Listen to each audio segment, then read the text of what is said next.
أعوذ بالله السميع العليم من الشيطان الرجيم بسم الله الرحمن الرحيم الحمد لله رب العالمين وبه نستعين وصلى الله على محمد وتاتي الطاهرين وعلى الله عليهم أجمعين من الآن إلى قيام يوم الدين آمين رب العالمين. Liberté, égalité, fraternité, 14e partie. J'en suis arrivé à un chapitre qui est intitulé Comparaison entre Jean le Baptiste et Imam Hussein alayhi salam. À travers cet exposé-là, on va voir encore une fois que vraiment Amar Nashwani est une source d'égarement pour ceux qui vraiment cherchent l'islam de Ahlul Bayt d'une manière pure et sans concession. J'aurai énormément de remarques à faire. C'est une vidéo, je pense, qui fera 1h15, 1h20 minutes à peu près.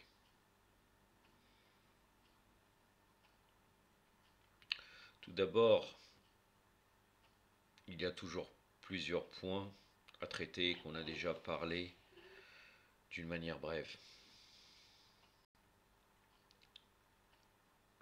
Déjà rien que le titre, une comparaison entre Jean le Baptiste et l'imam Hussein.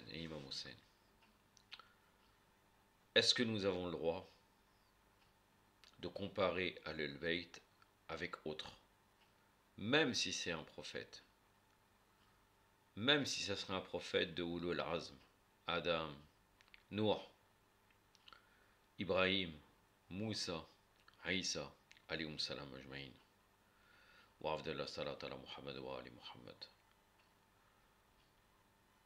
On dit la yuqas ali Muhammad, personne n'est comparable à Ahlul Bayt alayhum salam. Ce n'est pas possible de les comparer, vu leur grandeur, et on sera toujours en dessous pour faire les louanges des Ahlul Bayt alayhum salam.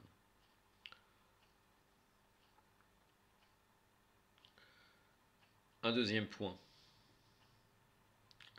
Le deuxième point concernant le dialogue interreligieux, ou même entre l'islam de Ahlul Bayt et le pseudo-islam bakrite. Est-ce que vraiment pouvons-nous construire un dialogue en mentant finalement, en démontrant à chaque fois que nous sommes pareils, alors que c'est faux, c'est faux. Même par rapport au dialogue islamo-chrétien, on cite des fois des versets coraniques tout en étant chiite, qui n'ont rien à voir quand on revient aux traditions des Ahlul Bayt, pour soi-disant dialoguer avec les chrétiens par exemple. Car Sayyid Amar Nakshawani va encore citer un verset que je redonnerai l'interprétation d'après Ahlul Bayt que j'avais déjà fait précédemment. Et ça ne veut pas dire la même chose. En réalité, l'égarement, c'est l'égarement. Il n'y a pas concession à avoir sur ça. Maintenant, la concorde entre les peuples, l'entente cordiale, elle est louable. Contrairement à ceux qui pensent que les chiites londoniens, dont moi je suis accusé de cela, parce que le chiisme bahraï maintenant est le chiisme londonien, un chiisme qui à travers les siècles a été prouvé maintes et maintes fois par nos ulama et par nos textes sacrés. Vous prétendez que les chiites londoniens sont pour les tueries entre les différentes communautés et qu'on est la source des tueries. Mais qu'avez-vous fait? Vous faites du dialogue islamo-chrétien. Vous faites du dialogue avec les Bakri en disant que nous sommes pareils. Qui voulez-vous tromper? Vous voulez mentir en fait pour soi-disant faire un dialogue. Est-ce que avant, dans les siècles précédents, hein, disons maintenant 30 ans en arrière, les gens n'avaient pas les moyens, l'ordinateur, etc., etc., une source d'information. Peut-être vous pouviez tromper certaines personnes, mais actuellement tout le monde peut voir. Par exemple, au niveau des chrétiens, vous nous dites non, l'islam est une religion de tolérance et de paix. Chose qui est vraie dans Ahlul Bayt, comme j'ai déjà parlé dans le commentaire de Dora Notba, car la source pour nous de conflit est l'opposition au Ahlul Bayt, qu'il ne soit de n'importe quelle religion. Contrairement chez les Mukhalifines, le fait que quelqu'un est juif ou chrétien, ça lui pose un problème intrinsèque. Il est impossible pour lui de vivre dans une communauté avec ces gens en entente sans les convertir en fait. Nous disons pas cela nous-mêmes. Car en vérité, les chrétiens, si vous voulez parler et mentir en disant voilà, nous sommes pareils, il n'y a pas de problème, vous, les chrétiens, vous n'êtes pas des mouchriquines, alors que Allah subhanahu wa ta'ala dit qu'ils sont des mouchriquines. Hein? Ils disent trois au lieu de un. Ahad, Ahadun, Tawhid, Allah, l'unicité d'Allah. Ils disent trois. Il y a plusieurs versets qui démontrent leur égarement. Les Ahlul Bayt ont fait le Mubahala. Bon, après c'était des chrétiens qui s'étaient moqués et il y avait une raison de faire Mubahala. Regardez le Négus d'Abyssinie. Le Négus d'Abyssinie, qu'est-ce qu'il a fait? Est-ce que Jafar Tayyar, quand il est venu, il lui a lu les versets, alayhi salam, les premiers versets de Sourate Maryam, Marie? Est-ce que il aurait très bien pu dire non, sans même citer le Coran? Non, on croit comme vous à Aïssa. Non, pas du tout. Pas du tout. On croit à un prophète. Aïssa n'est pas Dieu. Et le Négus a accepté. Par la suite, il s'est converti. Hein? Actuellement, on est en train de dire vous nous sommes pareils, et que ce soit les Bakri, autres religions ou les chrétiens, ils voient dans nos sources l'inverse. Vous croyez que les chrétiens font la différence entre les chiites et les bakrites? Non, certes non. Ils vont chercher dans les textes, ils vont trouver des textes de djihad, tuer les juifs, tuer les chrétiens, etc., etc., de beaucoup d'épîtres venant des mukhalifines, de même comme on les tuait, etc. Quel dialogue allez-vous construire? Pourquoi vous n'exposez pas la croyance comme elle serait de Ahlul Bayt? Vous êtes comme cela, mais nous n'avons pas de problème. Nous souhaitons dialoguer, un dialogue en toute transparence. C'est pour ça que nous échouons tout le temps en fait. En réalité, on ne suit jamais les directives de Ahlul Bayt concernant ce dialogue. Troisième point que je voulais exposer avant de commencer, que j'aurais pu dire avant en vérité, c'était plus, j'aurais dû dire ça en premier lieu, mais en fait là c'est d'une manière improvisée que je vous dis cela. J'avais réfléchi quelque temps, peut-être une heure avant, à quelques points que j'aurais pu dire avant de commencer, et je fais ça d'une manière improvisée. Le troisième point, c'est que toujours, nos khatib, Amar Nakshawani, s'adresse à qui? Il s'adresse à des gens dans une océania. Et tu arrives à dire, il va dire des inepties totales. Et là, je tiens à vous dire quand même que là, hein, la plupart des histoires qu'il va rapporter, je vous répéterai encore comme précédemment, je ne les confirme pas. Là, parfois, on les connaît, on peut les retrouver dans Ahlul Bayt, il ne cite jamais la source. Je ne les confirme pas, pourquoi? Parce que si vous revenez à la série des 14 infaillibles, vous allez voir qu'Amar Nakshawani, à 80%, il prend des sources autres que Ahlul Bayt pour des récits. Est-ce que là, on doit dire non, c'est des récits qui sont bons? On peut dire que c'est des récits, éventuellement, quand c'est de l'éthique, c'est bon, c'est conforme à l'éthique ou bien à l'islam, ce qui est dit. Mais là, on est en train de parler de faits historiques ou bien de récits, donc on ne peut rien confirmer. Et donc toujours, Amar Neshwani s'adresse à qui? Il y a un mélange. Il y a un mélange. Je vais donner un exemple que, bon, ne plaira pas à certaines personnes. C'est Kamal Haïdari. Kamal Haïdari, quand il était sur la chaîne Sahar ou Kawsar. Hein? Bon, Kawsar, il y a des mukhalifines qui regardent. Mais quels mukhalifines? Les mukhalifines qui sont en faveur de la politique iranienne, ou avec Hezbollah du Liban. Hein? Ces gens, en règle générale, surtout sur la chaîne Sahar, on va dire, la chaîne Sahar, qui regardait? Les chiites. Que faisait Kamal Haïdari? Soit, dans le meilleur des cas, il mélangeait les sources des mukhalifines avec chiites pour prouver la croyance, soit il citait que les sources bakri. Qu'est-ce qu'un chiite, Mawali al-Bayt, qui est convaincu de la véracité de al-Bayt, a besoin de savoir que le Bukhari confirme ce qu'il croit? C'est un problème de savoir à qui on s'adresse. Très souvent, des discours qui sont dans des Hossénias chiites, au lieu de s'adresser aux chiites, s'il n'y a que des chiites, hein, si par exemple on est dans une conférence avec des bakris, c'est normal qu'on va leur emmener leurs sources pour prouver nos croyances.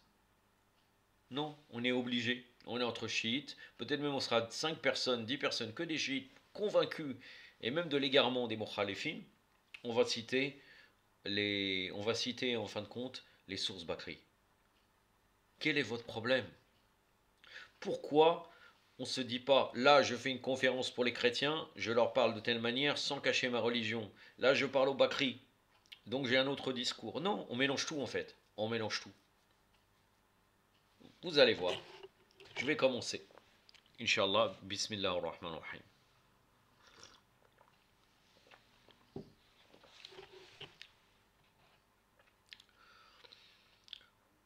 Entre parenthèses, déjà comparaison, il aurait pu dire point commun. Et sincèrement, je suis personne. Et je peux dire que dans beaucoup de points, je connais moins de choses qu'Amar Nakshawani. Mais sincèrement, une des choses importantes de Yahya, hein, une des choses importantes de Yahya, c'est les comparaisons connues de chez nous. Entre autres, la notion de Sayyid Shuhada, Seigneur des martyrs, pour son époque.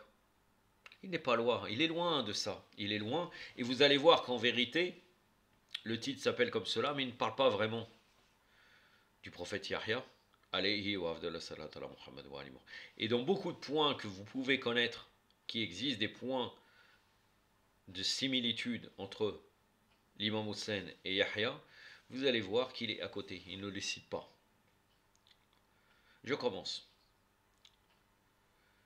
Le récit du prophète Yahya, connu dans la religion chrétienne sous le nom de Jean le Baptiste, est une histoire fascinante qui nécessite une étude approfondie car elle peut nous permettre d'établir des dialogues interreligieux.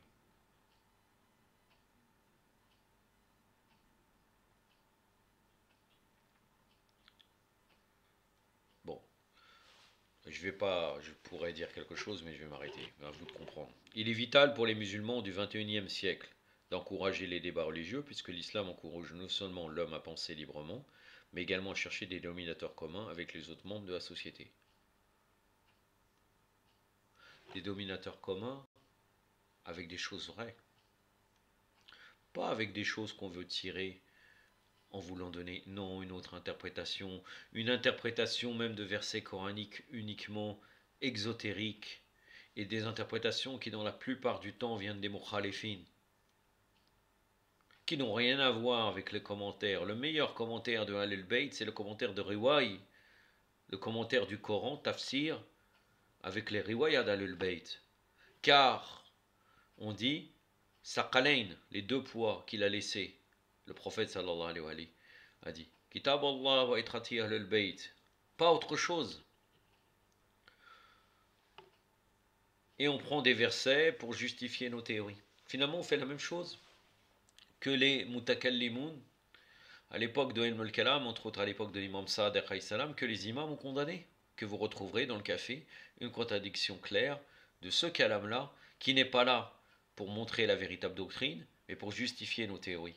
Là, on veut faire un débat religieux, donc là, on va tout faire, tirer des interprétations erronées pour pouvoir justifier cela.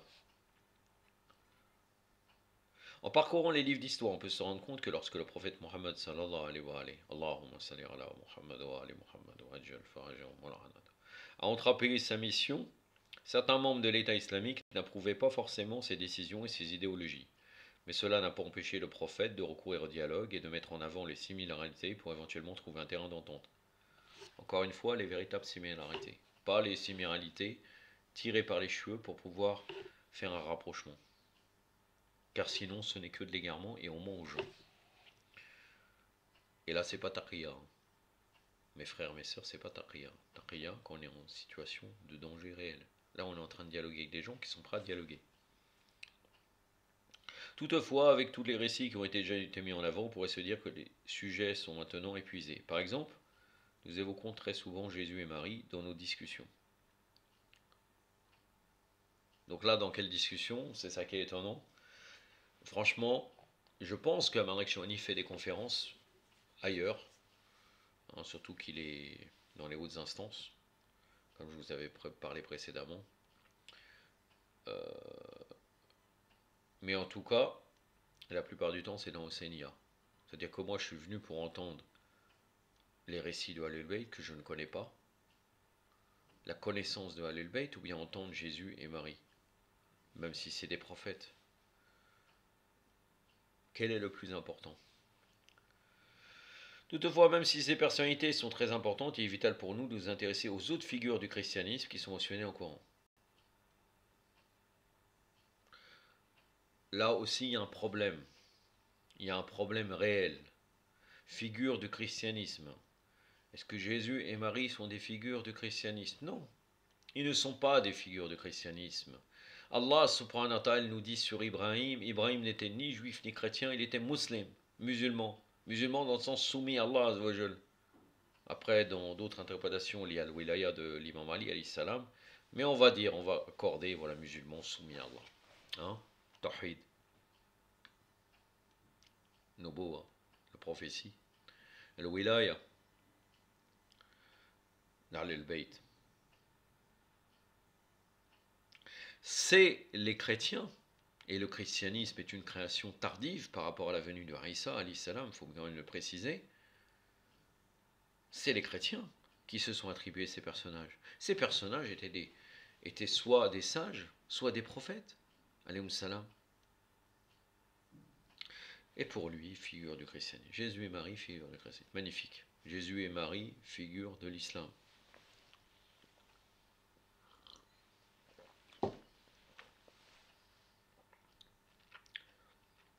Mais bon, c'est moi qui suis complexé, qui suis ce que vous voulez.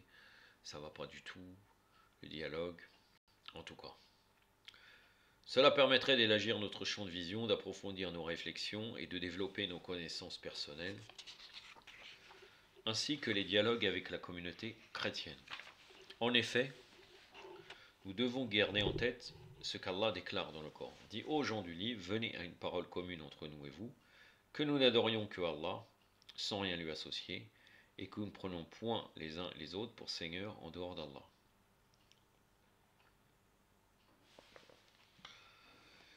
Est-ce qu'à ce moment-là, ce dialogue est dans un but de conversion ou pas? Est-ce que les chrétiens à l'époque du prophète, je vous laisse avec ça de réflexion, n'associaient pas Allah?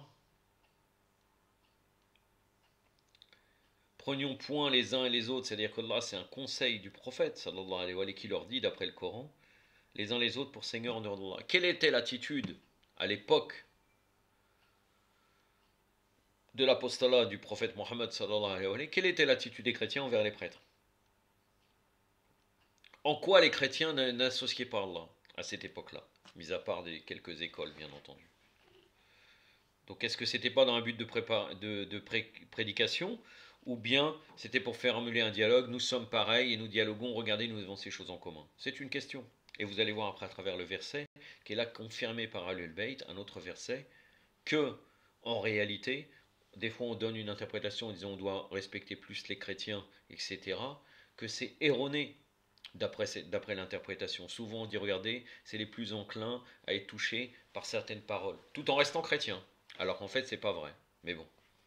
Là, nous sommes dans le Sourate 3, le verset 64. Finalement, vu le nombre de temps que j'ai fait pour vous parler, ça sera plus qu'1h20. À la colère, on fait qu'est-ce qu'on doit faire. Et Inch'Allah, que ce soit fructif pour les croyants et les croyantes.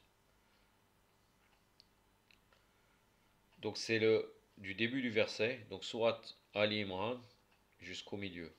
أعوذ بالله السميع العليم من الشيطان الرجيم قل يا أهل الكتاب تعالى إلى كلمة السواء بيننا وبينكم ألا نعبد إله الله ولا نشرك به شيء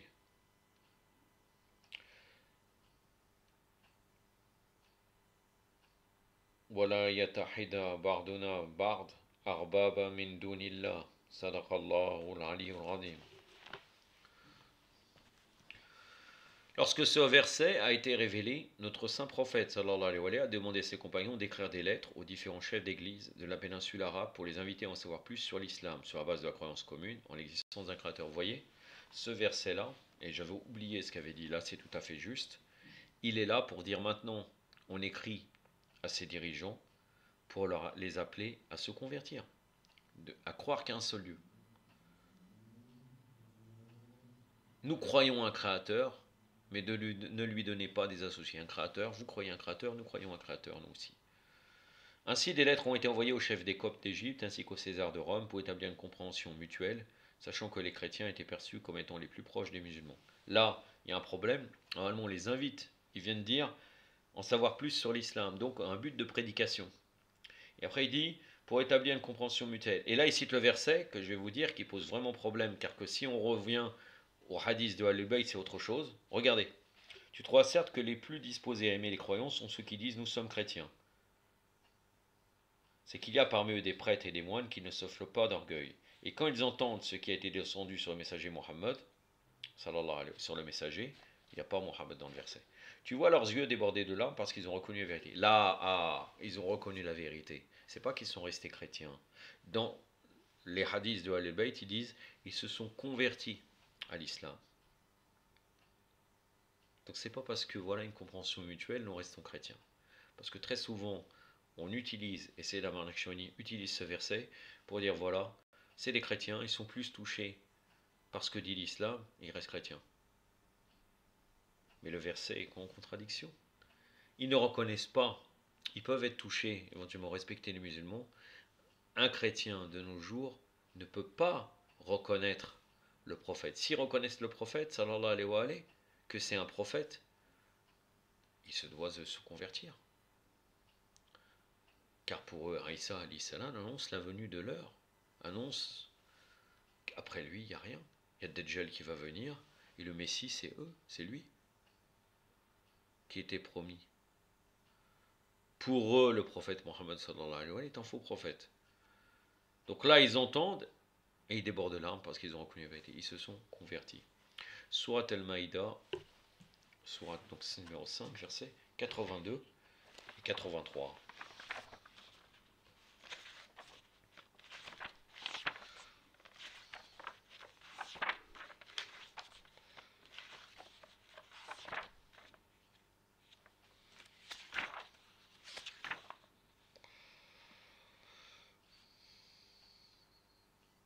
أعوذ بالله السميع العليم من الشيطان الرجيم لا تجد أشد الناس عداوة للذين آمنوا يهود والذين أشركوا ولا تجدن أقربهم مودة للذين آمنوا الذين قالوا إن النصارى ذلك بأن منهم قسيسين ورهبان وأنهم لا يستكبرون وإذا سمعوا ما أنزل إلى رسول ترى أعينكم تفيض من الدم مما عرفوا من الحق يقولون ربنا آمنا فاكتبنا مع الشاهدين صدق الله العلي العظيم. Donc en fait, j'ai continué le verset. Donc débordés de larmes à cause de la vérité qu'ils ont reconnu, ils disent Seigneur, nous avons cru, inscris-nous parmi les témoins. Donc ils se sont convertis, ils ont cru.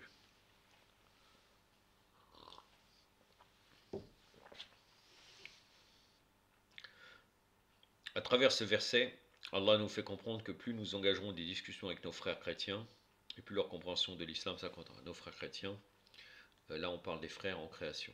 Mais lui il parle de frères, on est des frères. On en a déjà parlé, je ne vais pas revenir. Les croyants, seuls les croyants sont des frères, c'est non le Coran. Le croyant c'est Shirat al-Bayt.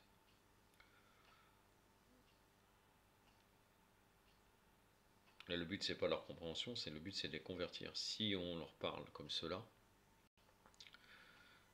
c'est d'établir un dialogue pour en définitive les convertir. Ou sinon dialoguer sur des points communs et ne pas chercher la prédication. Mais en tout cas, c'est intéressant, regardez ce qu'il dit. Certains demandent alors quel doit être l'objectif du débat. Est-ce qu'il s'agit d'inciter le chrétien à devenir musulman? À partir du moment où on dévoile notre vraie croyance du christianisme, ça entame un débat. Et après, ça sera automatiquement, si quelqu'un est plus convaincant, qu'il se convertit. Et les gens dans l'assemblée prendront parti d'une manière positive ou négative par rapport à l'islam. Certains demandent alors qu'elle doit être. Regardez, est-ce qu'il s'agit d'inciter le chrétien à devenir. Non. Restez chrétien, restez juif, restez dans l'égarement, restez bouddhiste. Il n'y a pas de problème. Subhanallah. Donc lui, en fait, il dit nous devons faire juste défaire les idées fausses qui se sont propagées en ce qui concerne l'islam, le Coran. Mais qu'est-ce que tu me racontes? Encore une fois, je reviens sur ça. Tu peux dire tout ce que tu veux. Ils vont chercher sur internet, ils vont voir les versets mal interprétés du Coran, la vision des mukhalifin. Qu'est-ce que tu vas convertir en quoi en fait? En quoi tu vas les toucher dans la prédication si tu agis en quoi tu vas les convaincre? Puisque défaire les idées fausses, autant les prêcher. Puisque finalement, si tu veux défaire les idées fausses, toi, tu auras beau parler, ils pourront toujours chercher sur internet. Et c'est ce que font les gens actuellement, en tout cas. Notre rôle consiste à clarifier les doutes et à redresser les erreurs de jugement à travers le dialogue avec le monde chrétien. Sachant que plus de 3 milliards de personnes sur Terre sont soit des adeptes de Jésus, soit des partisans de Jésus et du prophète Mohammed sallallahu alayhi wa sallam. En tout cas, ils vont pas connaître que des chiites qui vont dialoguer. Ils vont pas connaître que parmi les musulmans, si à la limite tout le monde serait chiite, là oui, ils auraient une véritable vision, on pourra dialoguer avec eux, et ils verront que même dans les textes, il n'y a pas des tueries, il n'y a pas d'atteinte à ce que pensent les chrétiens. Je ne parle pas au niveau de la croyance, au niveau de leur attitude qu'on doit avoir vis-à-vis des chrétiens, s'ils ne sont pas hostiles. Mais sinon, tu auras beau parler. Même 10 prêcheurs connus mondialement, vous aurez beau parler, les gars. Actuellement, il y a Internet. C'est pour ça que même le dialogue avec les Bakri, c'est pareil, c'est complètement faux.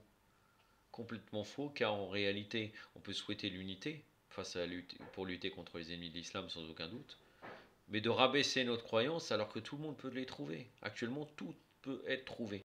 À moins que tu veuilles faire comme une certaine tendance actuelle du schisme, de dire non, il faut supprimer les choses qui portent atteinte dans les livres. Dans les livres quoi? Dans les livres sources.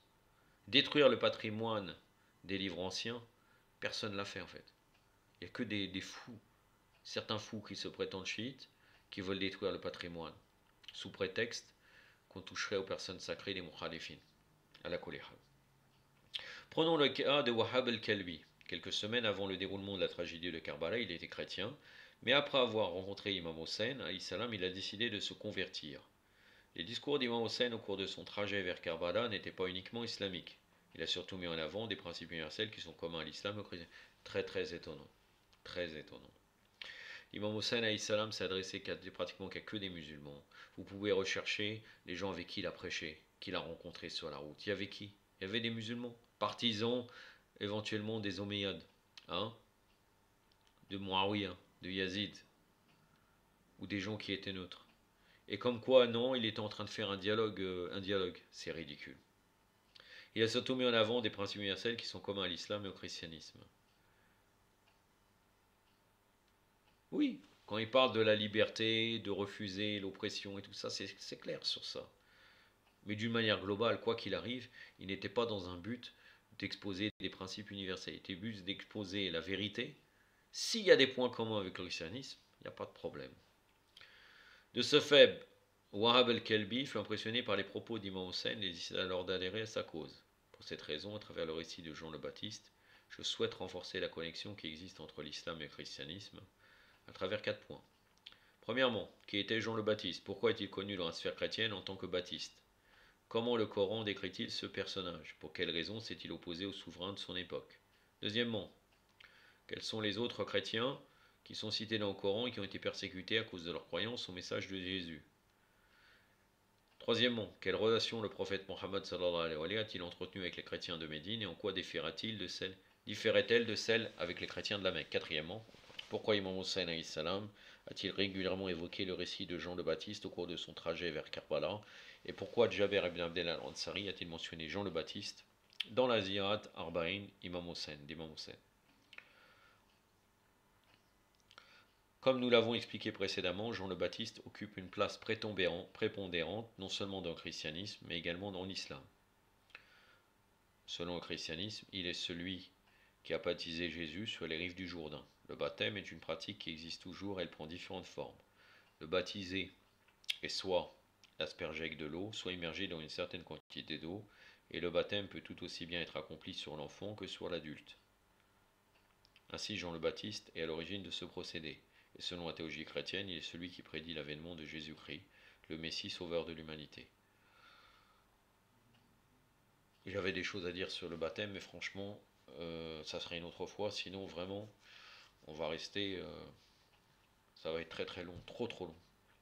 Selon certains savants musulmans, Jean le Baptiste a non seulement annoncé la venue de Jésus, mais également celle du prophète Mohammed sallallahu alayhi wa alayhi. Nous pouvons donc conclure que le baptême est un legs de Jean le Baptiste qu'il a exécuté pour la première fois sur Jésus, qui plus tard a fait de même avec ses disciples. De leur côté, les disciples devaient remplir 2 fonctions, baptiser les adeptes et propager le message de Jésus. Pour cette raison, on peut dire que l'essence du baptême est quelque peu unique en son genre, même s'il existe plusieurs théories à ce sujet. Selon certains savants chrétiens, le baptême permet d'unir l'homme à Dieu, à Jésus, au Saint-Esprit. Pour d'autres, cette eau établit une connexion uniquement avec Jésus. Ensuite, il y a ceux qui voient le baptême comme une forme de renaissance qui permet à l'homme de se laver de ses péchés antérieurs et de commencer une nouvelle vie. En tout cas, pour parler du baptême, très rapidement, parce que finalement il a un petit peu développé, le baptême, normalement, n'est pas quelque chose qui doit être fait pour un enfant tout petit bébé. Dans la tradition chrétienne ancienne, originelle, le baptême était un niveau. C'est-à-dire que certaines personnes, c'est comme maintenant quand ils parlent de, on fait la communion, etc., c'est des degrés. Il y a un degré qu'on arrive à certains niveaux, on fait un baptême, comme il est fait avec l'eau. Et par la suite, on fait la communion. Et après, je ne sais pas, il y a différents niveaux. C'est-à-dire qu'il faut que la personne comprenne pour pouvoir être baptisée. Et ce n'est pas moi qui le dis, vous pouvez chercher, vous trouverez que certaines personnes disent qu'originellement c'était comme cela. C'est-à-dire baptiser tout le monde en considérant que c'est tous des chrétiens alors qu'on ne comprend même pas, c'était erroné. Et d'ailleurs, c'était une manière finalement de combattre l'islam, car pour nous, l'enfant naît à la fitra, nature originelle. Nature originelle qui est le tawhid. C'est quelque part, quand on baptise, quand il est tout petit, c'est déjà de faire une contre-initiation face à la véritable initiation qui est l'islam. Selon le christianisme, l'homme est originellement un pécheur et Jésus a accepté de sacrifier sa vie pour débarrasser l'humanité de ses péchés. Ainsi le baptême avec un mode de purification pour le fidèle. Un mode de purification pour le fidèle. De son côté, l'islam stipule que l'homme, quand il vit au monde, est doté d'une pureté originelle. On peut alors se demander sur quelle base l'homme est considéré comme un pécheur par nature. Pour répondre à cette question, on nous dit que puisqu'Adam a commis un péché, ses descendants sont aussi devenus des pécheurs, mais en poussant la réflexion plus loin, on s'interroge alors sur le statut d'Adam avant qu'il ne transgresse les lois en mangeant la pomme interdite. La pomme interdite chez les chrétiens. Il faudrait revenir dans la hadith de Al-Bayt, mais il me semble que ce n'était pas une pomme. On se rend ainsi compte qu'Adam, à sa création, était pur et n'est devenu fautif que par la suite à travers son action. Donc là,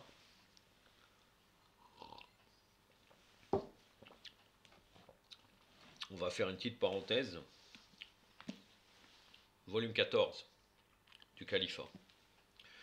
Je ne sais pas si le site Libye Islam, j'ai pas essayé aujourd'hui, mais hier, elle est en maintenance, aujourd'hui a été remis. Dans ce cas, si au cas où il est remis, je vous promets que en dessous de la vidéo, je mettrai ce volume en PDF, le lien.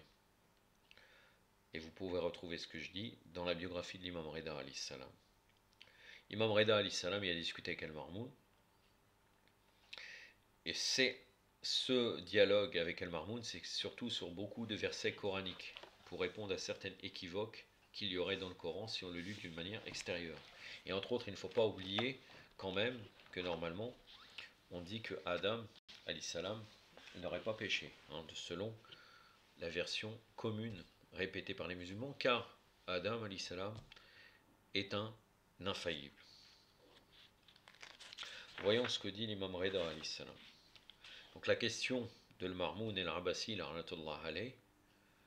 c'est: fils du messager d'Allah, n'as-tu pas dit que les prophètes sont infaillibles? L'imam répondit, alayhi salam, si. Alors Marmoun demanda: que signifient les paroles suivantes? Allah subhanahu wa ta'ala dit: Adam désobéit à son Seigneur, il était dans l'erreur. Sourate 20, verset 21.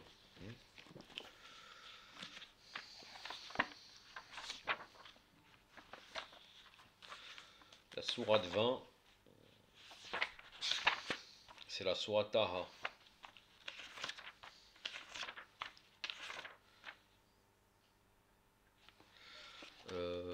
Allahumma salli ala. Non, verset 121, pardon. La sourate 20, le verset 121.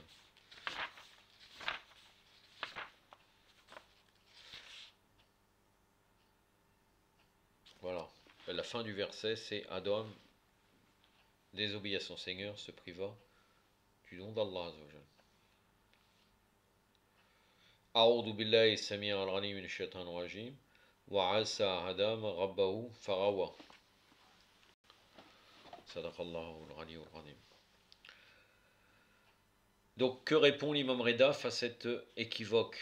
Certes, Allah béni et exalté soit-il, déclara Adam: ô Adam, habite avec ton épouse dans le jardin, mangez de ses fruits comme vous le voudrez, mais ne vous approchez pas de cet arbre, sinon vous seriez du nombre des injustes. La sourate numéro 2, le verset 35, ou bien la sourate numéro 7, le verset 19. Je vais aller seulement à la sourate numéro 2, donc la sourate al-Baqarah, le verset, donc la vache, verset 35.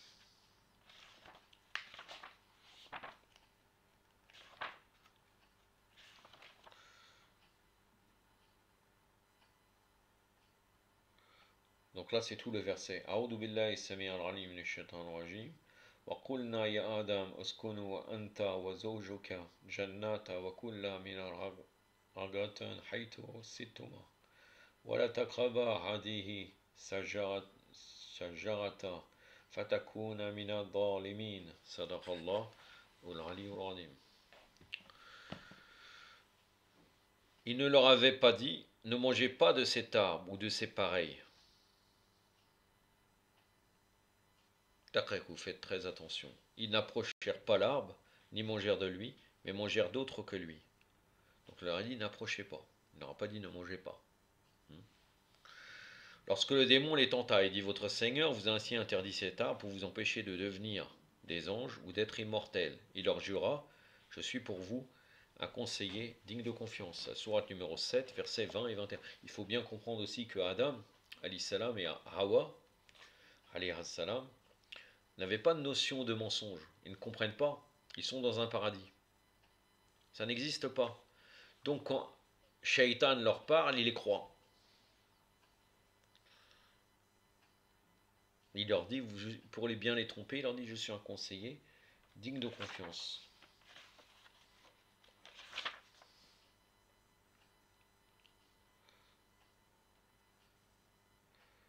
Au milieu du verset, donc dans Surat al-Araf, 20 jusqu'à la fin du 21.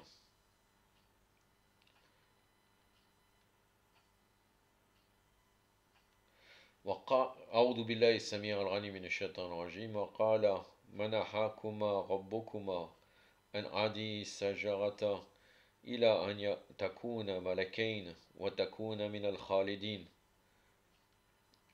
وقسمهما إني لكما لمن الناصحين salihin. Sadaqallahu al-aliyyul azim.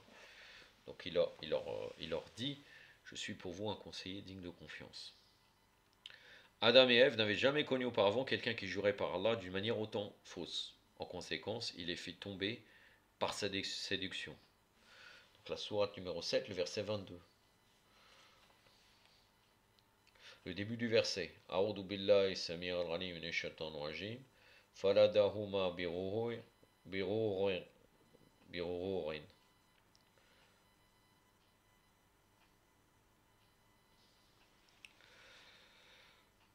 Et ils mangèrent de l'arbre. Ils avaient cru dans sa profération d'un jurement par Allah. Et ceci avait eu lieu avant qu'Adam soit institué en tant que prophète. C'est-à-dire il n'y avait pas encore la mission prophétique. Mais cela ne constituait pas un grand péché qui l'aurait condamné au feu, car il était l'un des péchés mineurs qui sont pardonnables et que les prophètes pouvaient faire avant que la révélation descende sur eux.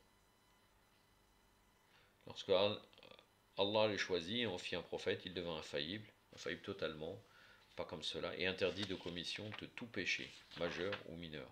Allah le très élevé déclara, Adam désobéit à son Seigneur, il était dans l'erreur. Son Seigneur l'a ensuite élu, il est revenu vers lui et il l'a dirigé. La sourate numéro 20, versets 121-122.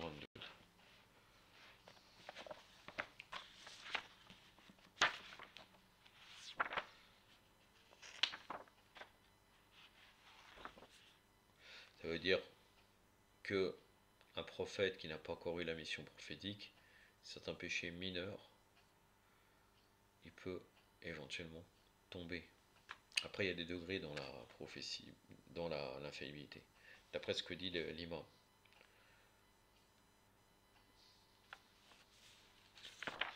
Après, je ne sais pas, peut-être j'ai mal compris là, Adri. Mais en tout cas, c'est ce qui est dit.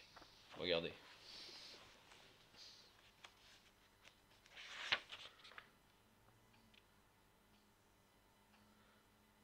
Mais cela ne constituait pas un grand péché, c'est la parole de l'imam. L'imam Reda, qui l'aurait condamné au feu car il était l'un des péchés mineurs qui sont pardonnables et que les prophètes pouvaient faire avant que la révélation descende sur eux. Voilà. Donc la sourate 20, sourate Taha, versets 121 et 122. Adam désobéit à son Seigneur, était dans l'erreur, son Seigneur l'a ensuite élu, il est revenu vers lui et il l'a dirigé.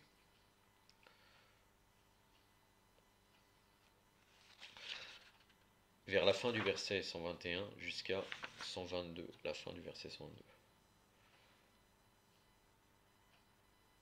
أعوذ بالله السميع العليم من الشيطان الرجيم وعسى آدم ربه فغوى ثم اجتباه ربه فتاب عليه وهدى. Allah, le très élevé, le majestueux, déclare aussi, oui, Allah a choisi de préférence au monde Adam, Nuh, la famille d'Ibrahim, la famille de Imran. Et j'en aurais terminé avec cette parole importante de l'imam Reda qui permet de répondre à cette équivoque importante. La sourate numéro 3, le verset 33. Comme quoi, il faut revenir, quand on voit dans certaines choses dans le Coran qu'on pourrait penser problématiques, aux commentaires de Ahl-al-Bayt, salam. Donc la sourate Al-Imran. A'udhu billahi samir al-alim minash shaitanir rajim. Inna Allah astafa Adam wa Nuh wa ala Ibrahim wa ala Imran wa ala al-alamin. Donc là, sadaqallahu al-alim. Allah a élu. Il a élu Adam alayhi salam.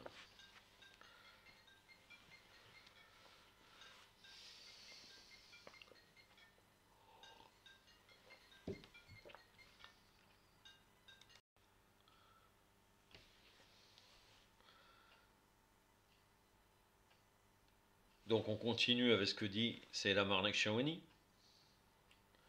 On peut donc en déduire que l'homme à sa naissance est immaculé de tout défaut. C'est le principe du concept de la fitra selon la théologie islamique. L'homme arrive dans ce monde en étant complètement innocent. Ses parents et son environnement se chargent de le transformer. L'islam désapprouve le fait d'impliquer l'homme dans un crime qu'il n'a ni vu ni commis. Donc il n'y a pas de péché originel, pas comme dans le christianisme. Le récit de Jean le Baptiste est relaté dans le Coran dans le chapitre intitulé Marie.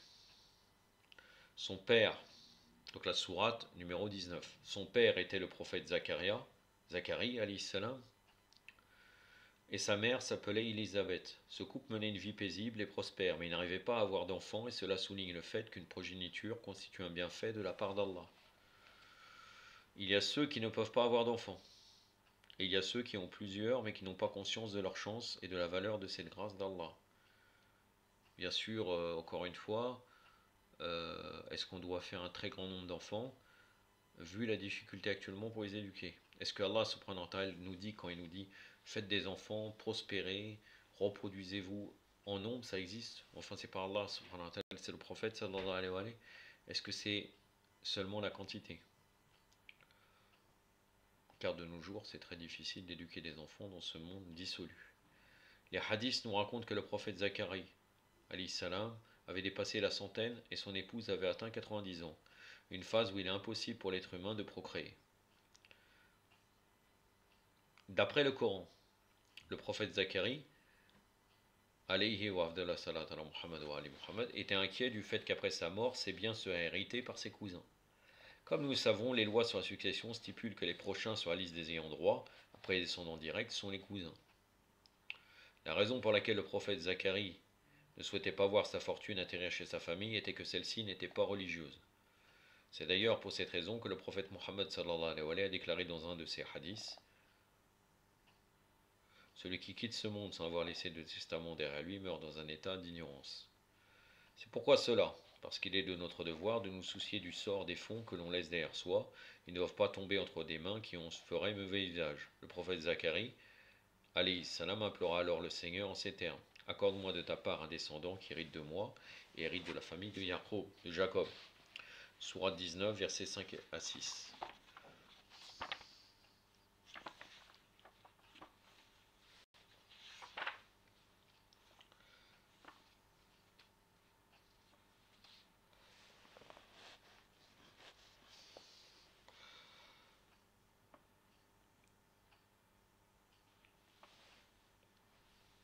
C'est donc la sourate Maryam alayhi salam. De la fin du verset 5 à la fin du verset 6. أعوذ بالله السميع العليم من الشيطان الرجيم فهب لي من لدنك وليا يرثني ويرث من آل يعقوب واجعل ربي رضيا صدق الله العلي العظيم.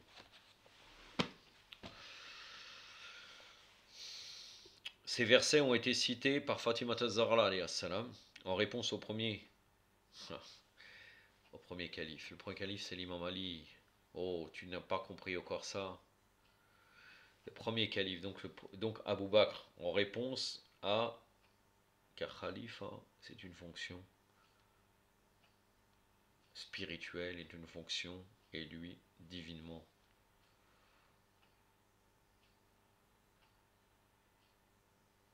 Donc en réponse au premier calife usurpateur, lorsque celui-ci a déclaré que les prophètes d'Allah ne laissaient pas d'héritage à leur descendance, et que Fadak ne pouvait donc pas lui revenir. Si les prophètes n'étaient pas supposés assurer leur succession, pourquoi le prophète Zacharie a-t-il exprimé le souhait d'avoir un légataire qui pourrait bénéficier de ses biens?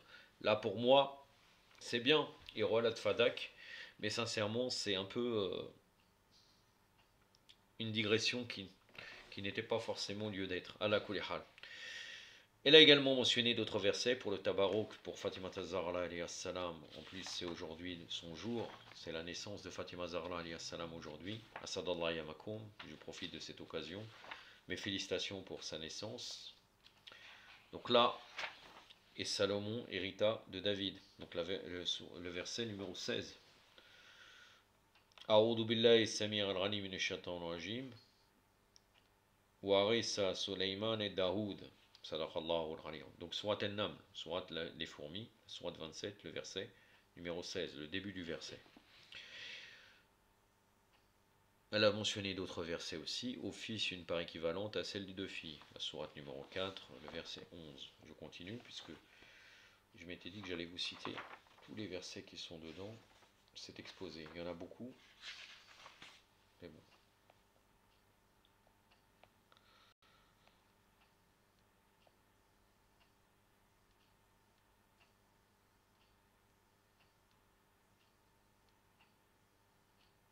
أعوذ بالله السميع العليم من الشيطان الرجيم للذكر مثل عز أسنى الحيين صدق الله العلي العظيم. Donc là, c'est dans Sourate An-Nisa. Là, ça concerne l'héritage. Donc la sourate numéro 4, le verset 11. Au tout début du verset. Pas au tout début, mais un tout petit peu après le début. Un autre verset, on vous a prescrit, quand la mort est proche de l'un de vous, et s'il laisse des biens, de faire un testament en faveur de ses pères et mères, et de ses plus proches. Sourate al-Baqarah, la sourate numéro 2, le verset 180.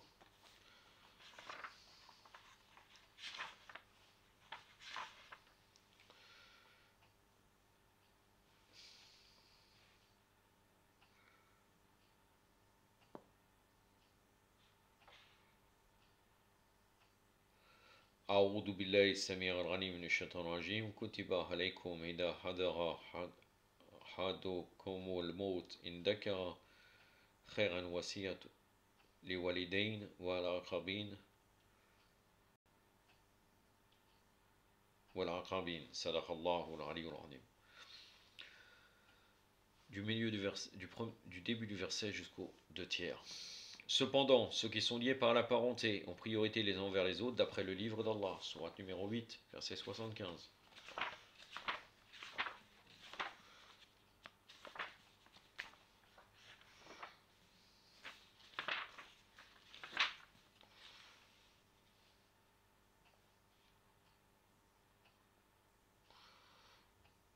Au milieu du verset jusqu'à la fin. Sourate El-Anfal, la sourate du butin.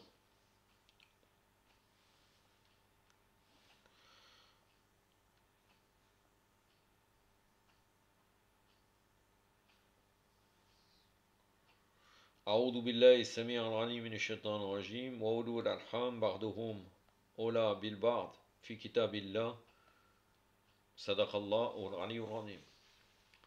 Ce n'est pas jusqu'à la fin, c'est un tout petit peu avant la fin.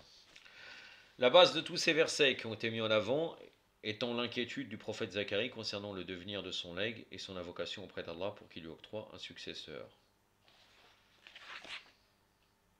Bon, c'était le verset qui dit accorde-moi de ta part un descendant qui hérite de moi, hérite de la famille de Jacob. Parce qu'avant, là, il a fait une parenthèse sur Fatima Zahra. Donc là, il parle de ce verset-là. Le cas du prophète Zacharie, alayhi salam, nous prouve que l'être humain ne doit jamais désespérer de la miséricorde d'Allah. Alama Destraib, Rahimallah, dans son livre Les grands péchés, qui existe en arabe, de Noubel Kebir, en anglais c'est de Greater Sin, ouvrage sur les péchés capitaux en islam, qui est un très bon livre, je vous le conseille. Déclare qu'en islam, après le shirk, polythéisme, ou le fait d'attribuer des associés à Allah, le péché le plus grave est la perte d'espérance. Pourquoi? Parce que renoncer à la grâce d'Allah revient à rabaisser le Créateur au même niveau que la créature. Le Seigneur qui nous rapporte les histoires où un couple âgé est béni par la naissance d'un enfant, où une vierge tombe enceinte, où un mouton prend la place d'Ismaël au cours du sacrifice, souhaite nous rappeler qu'il est le maître des lois de la causalité qui régit notre monde. Il est celui qui maîtrise l'interdépendance des causes et de l'effet, ainsi que des sciences qui gouvernent l'univers. L'homme ne doit donc jamais renoncer à invoquer le Seigneur pour la satisfaction de ses besoins. Plus il prie, plus ses chances d'être exaucé augmentent. Le prophète Zacharie, malgré son âge avancé, a continué à le solliciter. Il a fini par être exaucé. De quelle manière le prophète Zacharie s'est-il adressé à Allah? Le prophète Zacharie était le tuteur de Marie, la mère de Marie, et sa femme Élisabeth étaient sœurs. Il se chargeait donc de veiller sur Marie lorsque celle-ci demeurait au sanctuaire. Donc c'était son oncle, l'oncle de Marie. Il remarqua alors que Marie mangeait des fruits d'été en hiver et des fruits d'hiver en été. De nos jours, ceci est possible grâce à la technologie, à l'importation. Nous trouvons sur nos étals des récoltes provenant des quatre coins de la terre, mais à cette époque, c'était un exploit irréalisable. Il se rendit compte que c'était l'archange Gabriel qui les lui apportait régulièrement. Il se dit alors que si mon Créateur peut accorder autant de bienfaits à Marie, pourquoi ne m'aurait-il pas réalisé mon vœu?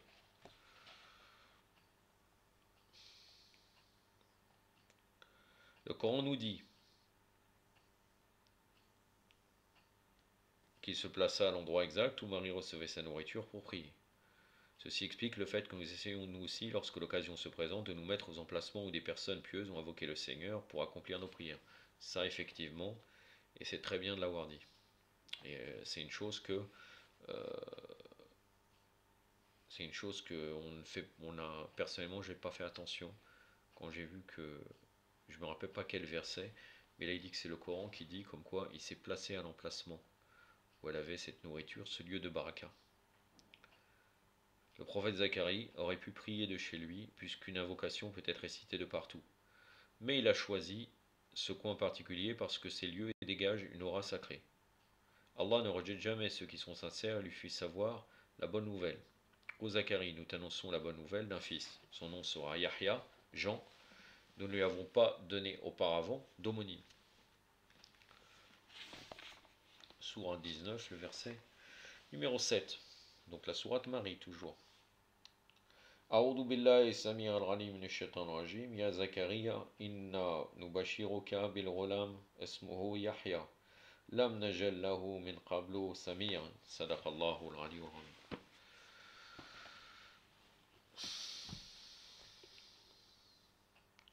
Ce dernier détail est très important.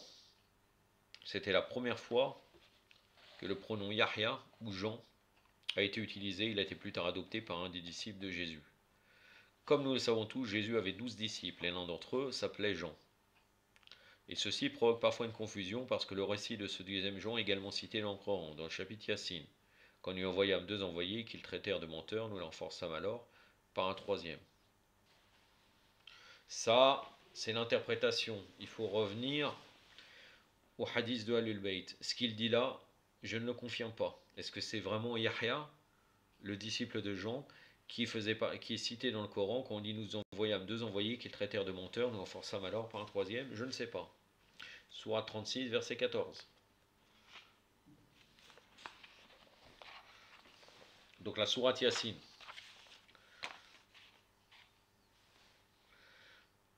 أعوذ بالله السميع العليم من الشيطان الرجيم إذ أرسلنا إليهم اثنين فكذبهما فعززنا بثالث صدق الله العلي العظيم. Donc du début du verset jusqu'au milieu.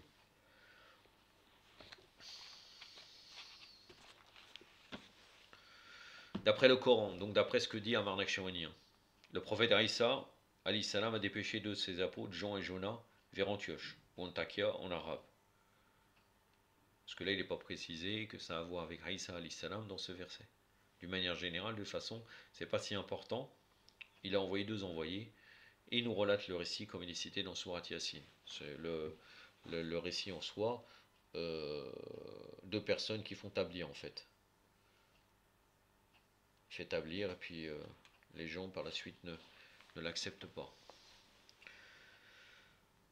Ça a été 2, 3, de toute façon, cette histoire a été répétée à travers les siècles. Peut-être pas pour une personne, pour 2, l'essentiel, le message général là. Car bien sûr, on doit savoir, mais là, il faudrait revenir bien sûr dans le commentaire d'Ahlul Bayt, et peut-être Ahlul Bayt va soit confirmer ce que dit Amar Nakshawani, soit l'infirmer.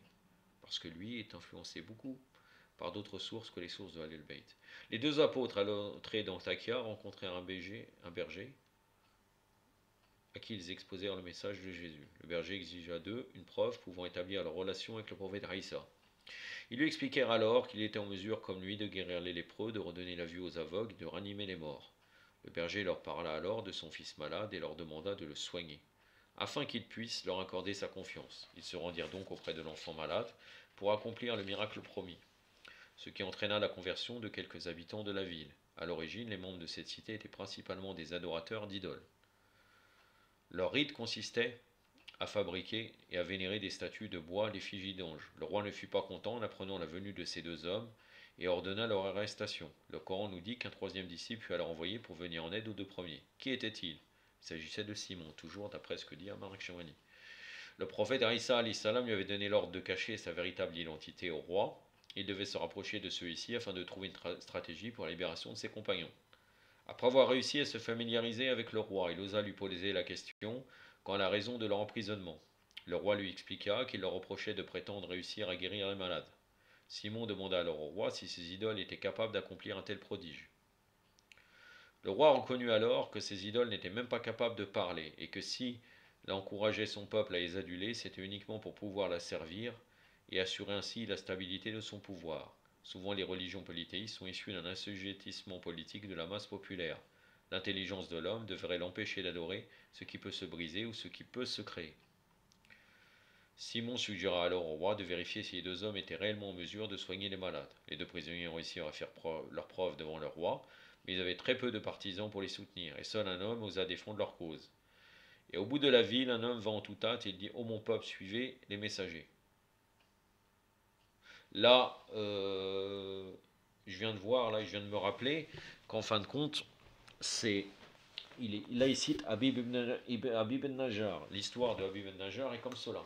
Et comme elle est dite euh, par rapport à ce verset. Donc la sourate 36, le verset 20, hein, sourate Yassin, le verset numéro 20. Et effectivement, ce verset concerne Habib ibn Najjar d'après l'interprétation de Al-Bayt. Donc il est possible que le début du verset a vérifié que les versets précédents concernent aussi effectivement donc des gens qui étaient des disciples de Aïssa alayhi wa afdal salat ala Muhammad wa.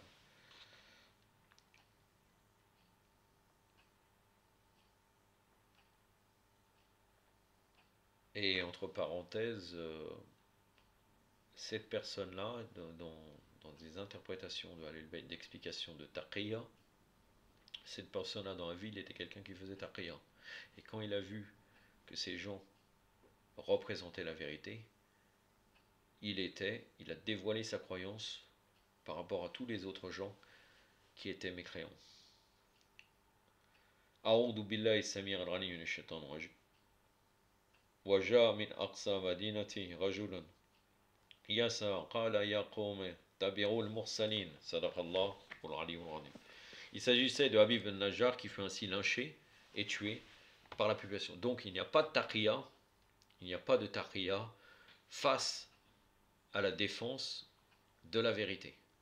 Quand on va, quand il y a des, quand notre sacrifice, il est moins important que cette vérité. Après, ça dépend des circonstances, bien entendu. Parfois, on doit faire taqiyya, mais face à des gens, là, c'était des gens qui étaient envoyés par Allah Azzawajal, il se devait de ne plus faire taqiyya. Telle est l'histoire de Jean, Jonas et Simon, les disciples du prophète Isa. En ce qui concerne le prophète Yahya, ou Jean le Baptiste, Allah déclare dans le Coran: Ô Yahya, tiens fermement au livre, nous lui donnâmes la sagesse alors qu'il était enfant. Sourate 19, le verset 2.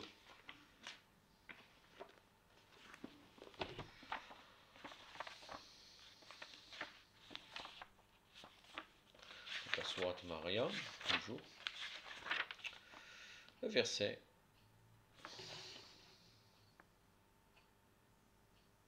12, pardon, ce n'est pas 2.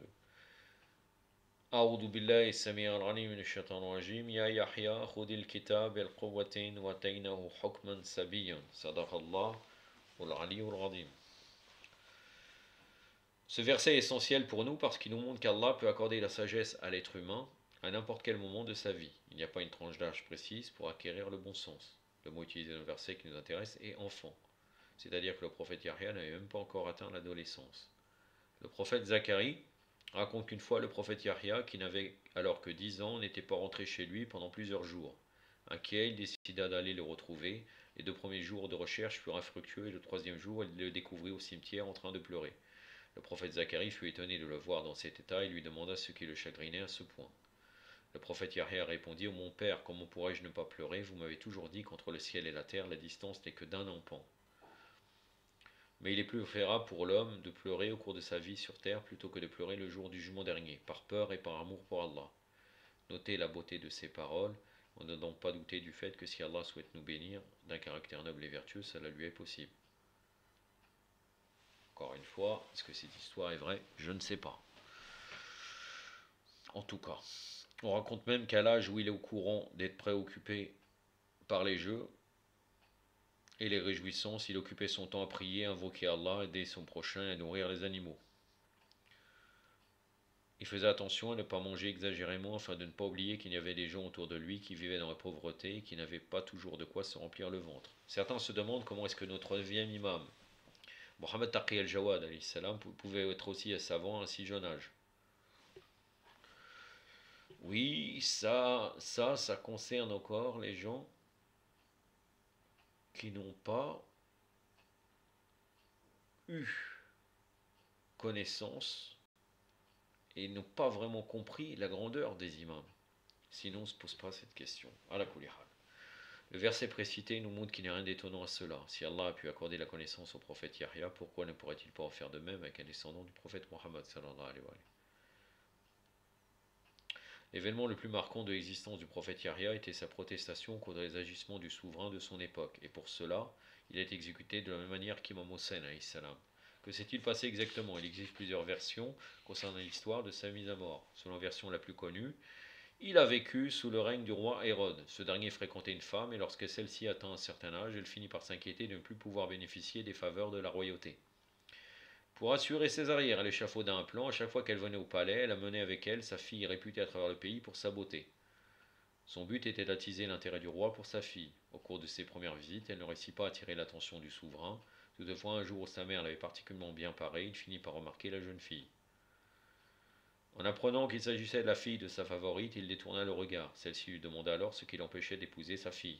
Il lui dit que cela allait sûrement à l'encontre des lois de la Torah. La femme lui suggéra alors d'ignorer le décret divin et d'agir comme bon lui semblait. Toutefois, le roi déclara qu'il préférait obtenir l'avis de Jean le Baptiste avant de s'engager dans une telle relation. Le prophète Yahya, alayhi salam, lui fit clairement comprendre qu'une telle union n'était pas possible. Le roi fit donc part de l'objection du prophète Yahya à sa conjointe. Le prophète Yahya n'avait que la trentaine lors du déroulement de ces événements, mais il était connu pour sa piété et sa dévotion. La femme ne dit rien sur le coup, mais quelques jours plus tard, alors que le roi était un peu éméché, elle fit venir sa fille devant lui. Dans une variante de l'histoire, on peut lire qu'elle ramena sa fille le lendemain très légèrement vêtue. Le roi ne put alors contenir sa pulsion, mais la mère lui soumit une condition à remplir avant qu'il ne soit autorisé à satisfaire son caprice. Elle lui dit: Tu ne pourras pas toucher ma fille tant que tu n'apporteras pas la tête de Jean le Baptiste. Le roi fut très déconcerté par cette requête, mais étant obsédé par la jeune femme, il décida de consulter ses conseillers. Il leur demanda: À votre avis, que se passera-t-il si j'ordonne l'exécution de Jean le Baptiste? Ses conseillers lui dirent que ce serait une grossière erreur qui attirerait la damnation sur le pays et que Allah ferait périr son royaume s'il osait tuer une personnalité aussi imminente. Malgré ces avertissements, il commanda à ses hommes de décapiter le prophète Yahya. Dans d'autres versions, il est relaté que le roi Hérode s'était épris de la fille de son frère, c'est-à-dire de sa nièce, et que c'était le père de la fille lui-même qui souhaitait la marier à son oncle, afin que sa descendance puisse accéder au pouvoir. Et bien entendu, le prophète Yahya n'aurait pas pu approuver une union incestueuse. La tête du prophète Yahya fut ensuite amenée à Jamira al-Amawi, à Damas, et beaucoup d'entre nous s'y rendent encore pour lui rendre hommage auprès de Satan. Jamira al-Amawi, c'est le mosquée des Omeyyades. Donc à l'époque, ça ne s'appelait pas comme cela, bien entendu. Là, il dit ça par rapport au fait que la tête du prophète Yahya actuellement est là-bas. Alayhi salam. La tête du prophète Yahya avait été placée dans une sorte de grand bol qui existe encore et qui se trouve juste à côté de la sépulture. Ce récit nous prouve que lorsque l'homme ne contrôle pas ses désirs et ses pulsions, il est capable de commettre les pires atrocités. Le prophète Mohammed sallallahu alayhi wa alayhi a déclaré dans un de ses hadiths: le pire des criminels parmi les anciens est l'assassin de Hachamel du prophète Salih, et le pire des criminels des derniers est l'assassin d'Ali ibn Abi Talib alayhi salam. C'est un hadith qui vient de Ahlul Bayt, celui-là. Alayhi salam. Le point commun entre ces deux assassins est qu'ils ont commis un crime par amour pour une femme. La chamelle a été créée par Allah spécialement pour le peuple de Samoud. Le prophète Salah avait enjoint à sa tribu de bien prendre soin de ce signe d'Allah, mais une femme dénommée Qotam demanda à un homme appelé Qadar de massacrer la chamelle en échange de ses faveurs. De la même manière, à l'époque d'Imam Ali alayhi salam, il y avait une femme appelée Qotam et un homme connu sous le nom d'Ibn Mujim, mais dont véritable nom était Qatar. Je ne savais pas du tout cela. Je l'ai appris quand j'ai lu ce texte avant de faire la vidéo. N'est-ce pas surprenant de voir comment l'histoire se répète à travers les âges? Cette Qatam voulait se venger d'Ali ibn Abi Talib pour la mort de ses proches à Narawan, et promit à Qatar ibn Mujim qu'il l'épouserait s'il se chargeait d'assassiner le prince des croyants.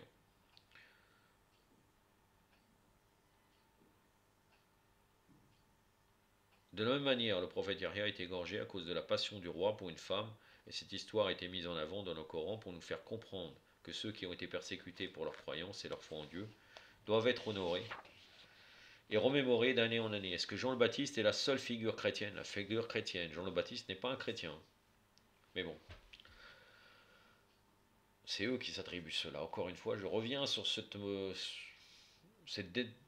dénomination que nous donne Amarnek Chouani qui est fausse. À être mentionnée dans le Coran, non. Le Coran fait également mention du récit des 7 dormants d'Éphèse.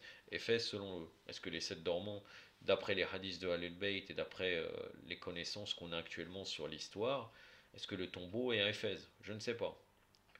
Qui ont dû abandonner leur cité pour échapper à la cruauté de l'empereur Dès, qui ont été guidés et sauvés par Allah. Le Coran parle également d'un autre groupe de chrétiens dans le chapitre des constellations, Al-Buruj, par le ciel aux contestations, aux constellations et par le jour promis, et par le témoin et ceux dont on témoigne, périssent les gens de leur doute. Sincèrement, pour moi, excusez-moi de dire cela, il est resté très longtemps et il est sorti de son sujet totalement. Ça reste un peu, je vous avoue que ça reste un petit peu lourd pour moi cet exposé. À la kulli hal. A'udhu billahi samir al-alim min ash-shaytan ar-rajim. Bismillah ar-Rahman ar-Rahim. Was-sama datil buruj wal yawm al-ma'ud wa shahid wa mashhud. Qutila ashab al-hudud. Donc là, sadaqallahu al-ali. Donc du verset numéro 1 au verset numéro 4. Sourate 85. Qui sont les gens de l'Urdoud? En français, cela se traduit par les gens du fossé. C'est l'histoire d'un peuple qui vivait à Najran, ville située aux frontières de l'Arabie Saoudite et du Yémen, à l'époque du roi Youssouf ibn Dounoua Salim Yari. La population du Yémen en ce temps-là était essentiellement juive et le souverain persécutait la minorité chrétienne. Il voulait forcer les chrétiens à renier leur foi en Jésus et a décidé de mettre en place un holocauste pour ceux qui refusaient de se soumettre. Le mot holocauste provient de l'expression grecque holocaustos, signifie sacrifice par le feu. Il a fait creuser un énorme fossé dans lequel il a allumé un feu gigantesque. Familles chrétiennes ont été brûlées vives dans cette fournaise. Il faut noter que le Coran est le seul livre à exposer les récits inconnus de tous. Est-ce que ça s'est passé comme ça? Encore une fois, ce n'est pas une certitude. C'est très dommage parce que finalement, parfois, Sayyid Amar Nashwani nous fait des très bons exposés et finalement, il nous relate des fois des récits, même des fois dans un bon exposé. Là, pour moi, je ne le considère pas comme un bon exposé, mais bon, ça reste personnel. Peut-être vous allez trouver que c'était intéressant. Il relate des récits qu'on ne peut pas valider si on ne les connaît pas, en fait. C'est un grand problème. Parmi le groupe des exécutés, il y avait une mère et son nourrisson. Celle-ci était prête à mourir pour ses croyances, mais elle ressentit une certaine culpabilité lorsque son regard se posa sur son bébé. Mais un miracle eut lieu et l'enfant fut doté de la faculté de parler. Mère, ne vous en faites pas, vous êtes sur le bon chemin, n'hésitez pas à entrer dans ce feu pour échapper au feu de l'au-delà et atteindre le salut éternel. Parmi les captifs, un homme appelé Dous el-Salabi réussit à s'échapper et réclama asile auprès du César de Rome, qui lui suggéra de se rendre auprès du roi Najashi d'Abyssinie. Ce dernier envoya son armée au Yémen pour destituer le souverain tyrannique. Ainsi, le Coran ne dénonce pas seulement les injustices commises à l'encontre des musulmans, il condamne toute forme d'oppression, quelles que soient les victimes, et nous enjoint à faire pareil. De ce fait, le prophète Mohammed, sallallahu alayhi wa sallam, en propageant le message de l'islam, n'a pas créé un cocon uniquement pour les musulmans. Il a souhaité inclure dans le cercle de l'islam tous ceux qui croyaient en l'unicité d'Allah. N'oublions pas alors de son arrivée de Médine, il a fait rédiger la constitution de Médine qui stipulait la constitution de Médine. Je suis désolé, j'ai recherché, je ne l'ai pas trouvée. Je sais qu'elle existe dans le Bihar el Anwar, mais Bihar el Anwar, parfois, parce qu'elle existe chez les Mukhalifines, cette constitution.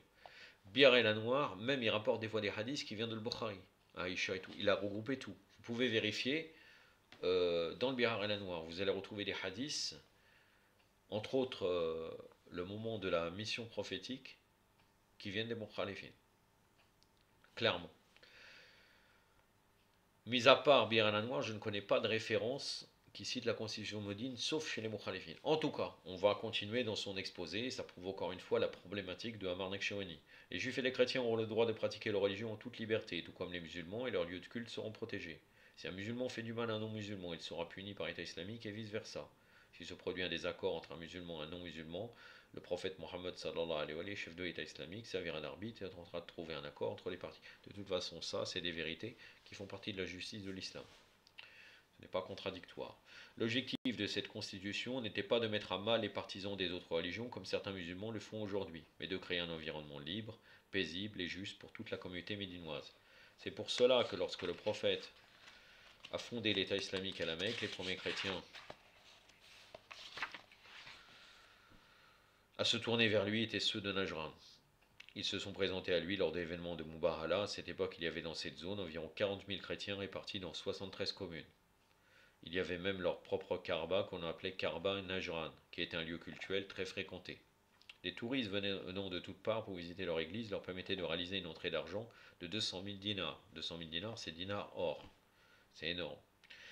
Annuellement, pour faire partie de l'État islamique, il fallait soit accepter l'islam, soit payer une taxe, la jizya, afin de bénéficier des droits de citoyen tout en conservant son droit au culte. Ils ont fait leur entrée à Médine au Grand Pont. Toutefois, lorsqu'ils sont arrivés dans la Mecque, dans la mosquée, personne ne leur prêta pas attention. Ils se demandaient ce qui se passait lorsqu'ils virent Osman ibn Affan et Abdurrahman ibn Aouf. Ils m'ont pu radiallahu anhu. Je vous dis ça parce que deux célèbres compagnons du prophète. Ils s'adressaient aux deux hommes pour avoir un peu plus d'informations et demandèrent: nous sommes les chrétiens. Compagnons de quels compagnons? Mais bon, pourquoi il ne dit pas des compagnons hypocrites ou deux célèbres personnalités des mukhalifines, ou je ne sais pas. En tout cas, j'ai presque l'impression que, c'est pour ça que je vous dis, mon pu gagner rien, j'ai ressenti comme ça. Maintenant, je me trompe sûrement. Je me trompe, on va dire que je me trompe. Parce que moi, c'est moi qui pense d'une manière tordue de toute façon. La'natullah alayhum. Wa jami'a ada Muhammad wa ali Muhammad. Ils s'adressèrent aux deux hommes pour avoir un peu plus d'informations et demandèrent: nous sommes les chrétiens de Najran, nous sommes ici pour rencontrer le prophète Mohammed sallallahu alayhi afin d'en savoir plus sur notre statut par rapport à l'État islamique. Osman ibn Affan leur conseilla de s'adresser à Ali ibn Abi Talib salam, qui était assis dans un coin de la mosquée. Lorsqu'ils se tournèrent vers Ali ibn Abi Talib, ce dernier leur expliqua: la raison pour laquelle le prophète ne vous a pas accueilli est que vous êtes arrivé ici sans faire preuve d'humilité. Allez retirer tous vos apparats, je vous emmènerai moi-même auprès du prophète. Le lendemain, les chrétiens sont revenus auprès du prophète et une discussion a eu lieu entre les deux parties. Les détails sur cet échange et la suite des événements sont disponibles dans le chapitre qu'il avait traité par avant, l'islam et les réformes sur les droits de la femme. À la suite du défi de Mubahala, un traité a été signé entre le prophète Mohammed sallallahu alayhi wa sallam et les chrétiens de Najran qui ne souhaitaient pas se convertir à l'islam mais qui voulaient toutefois entrer sous la protection de l'État islamique afin d'être protégés de toute forme de persécution externe.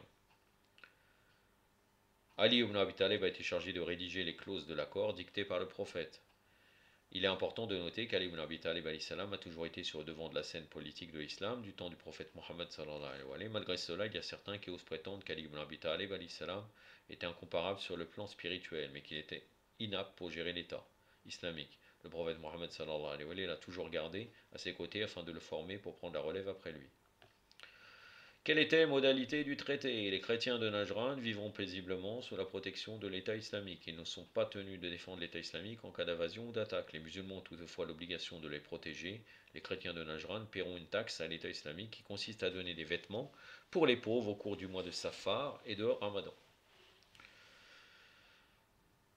Ainsi le prophète Mohammed sallallahu alayhi wa sallam, Allahumma salli ala Muhammad wa ali Muhammad wa lajal farajahum wa l'anadahum, nous a appris qu'une divergence au niveau des croyances ne doit pas nous empêcher de maintenir des relations avec les autres communautés, de vivre en harmonie à leur côté. Oui, sans aucun doute.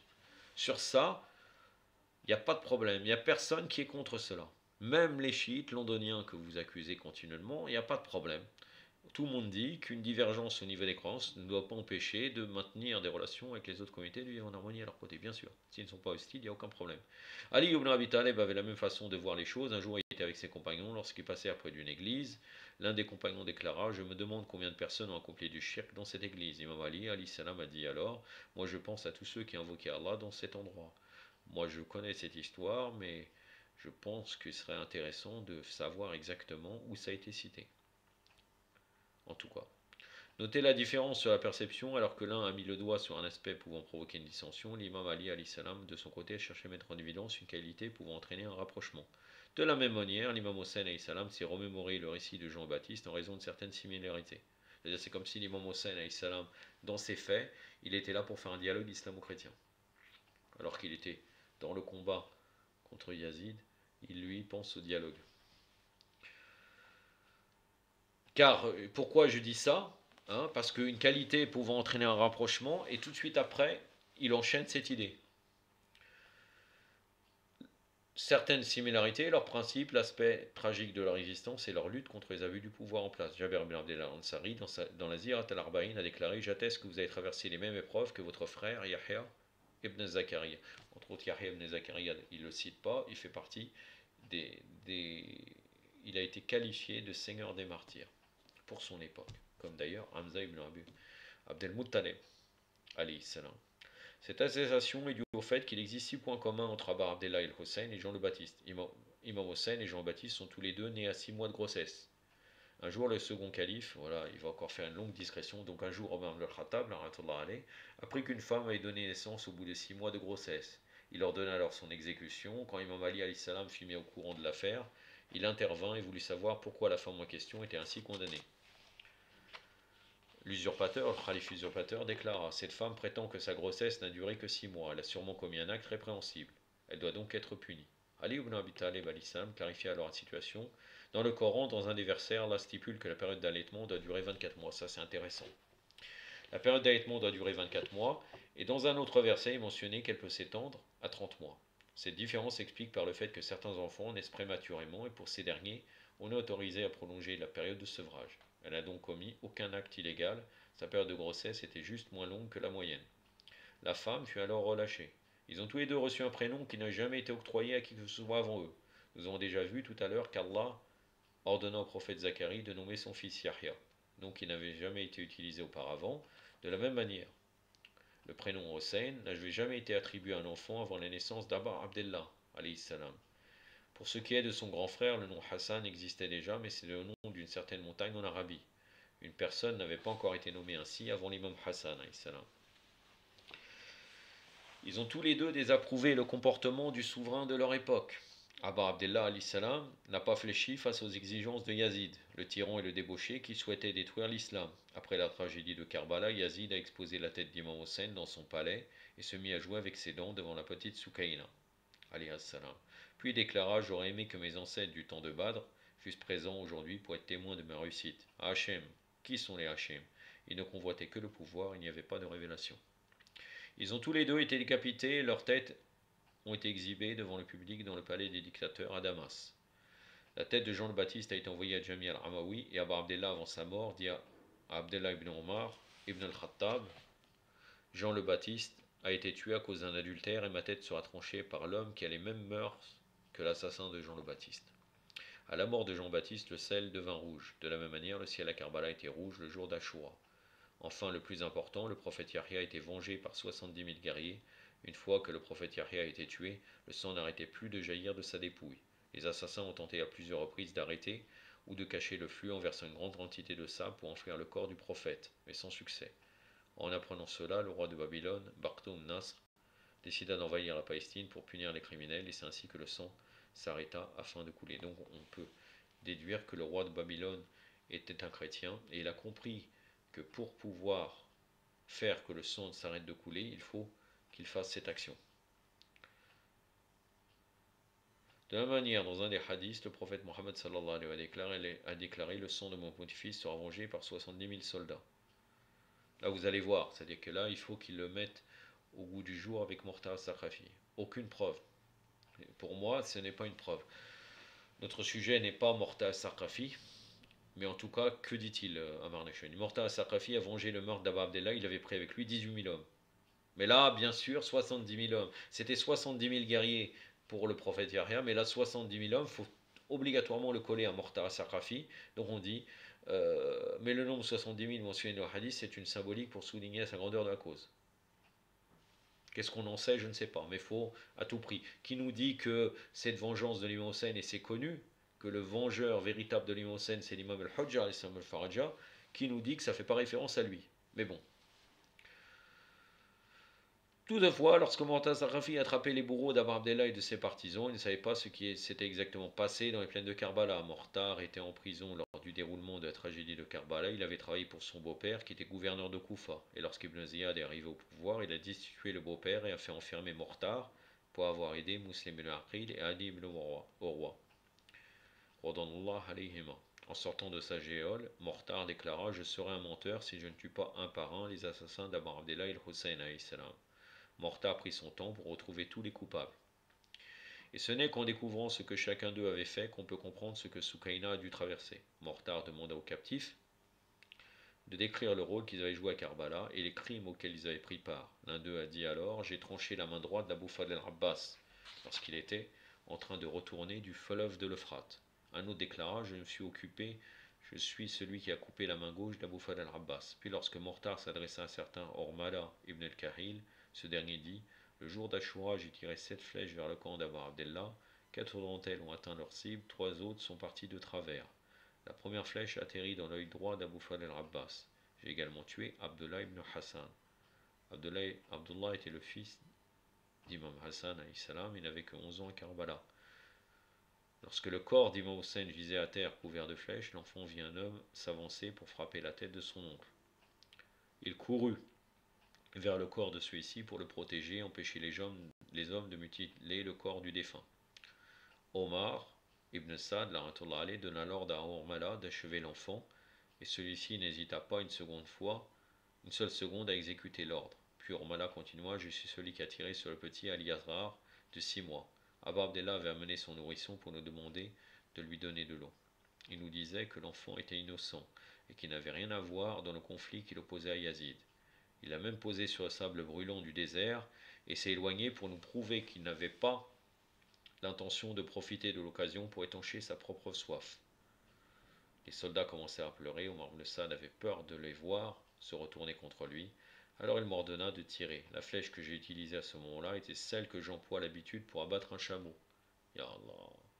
Et elle atteignit Al-Azrar sous leur cou. Je l'ai vu frétiller comme un poisson que l'on sort de l'eau. Et en dernier, il dit: L'une de mes flèches empoisonnées, la dernière que j'ai lancée, a atteint la poitrine d'Imam Hussein. La hawla wa la quwwata illa billah. Inna lillahi wa inna ilayhi raji'un. أكتفي بهذا القدر وصلى الله على محمد وعلى آله الطاهرين والسلام عليكم ورحمة الله.